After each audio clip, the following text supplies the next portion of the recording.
Après les accusations d'Ilona Go envers Julien Burt, Mélanie Dedigama a décidé de briser le silence sur les réseaux sociaux.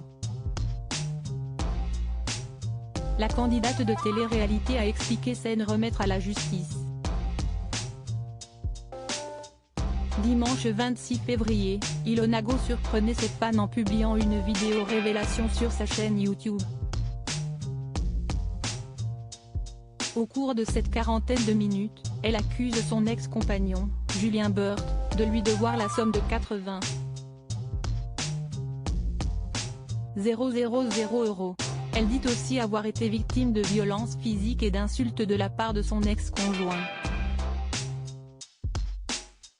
Elle raconte notamment que le jeune homme l'aurait étranglée devant son amie Pamela, il avait le regard qui avait changé, les yeux noirs.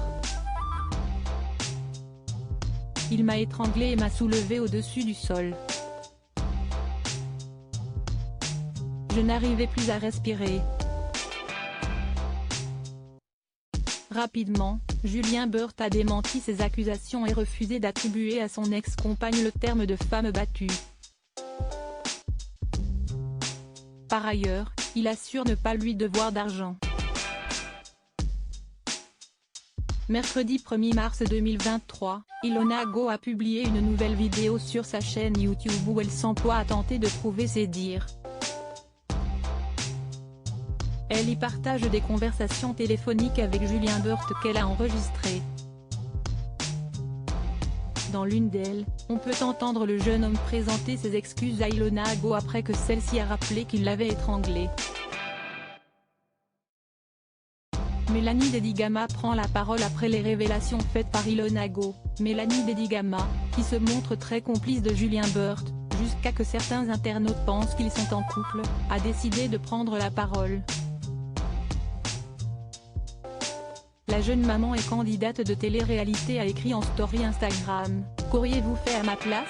Je découvre chaque jour en même temps que vous, des éléments d'une histoire qui ne me concernait pas, et dans laquelle je me retrouve impliquée malgré moi. Je découvre les vidéos d'une femme qui est profondément malheureuse et que j'ai moi-même envie de soutenir », a-t-elle expliqué dans un premier temps. La jeune femme a conclu avec une certaine réserve. « Ma position est évidemment très délicate. Voilà pourquoi je restais dans le silence. Afin de ne blesser personne, pour ne pas être maladroite.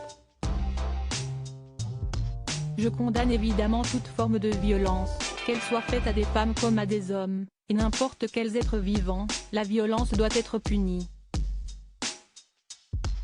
La justice est là pour prendre la parole face à cette situation car elle est la mieux placée pour rendre une décision. Affaire à suivre.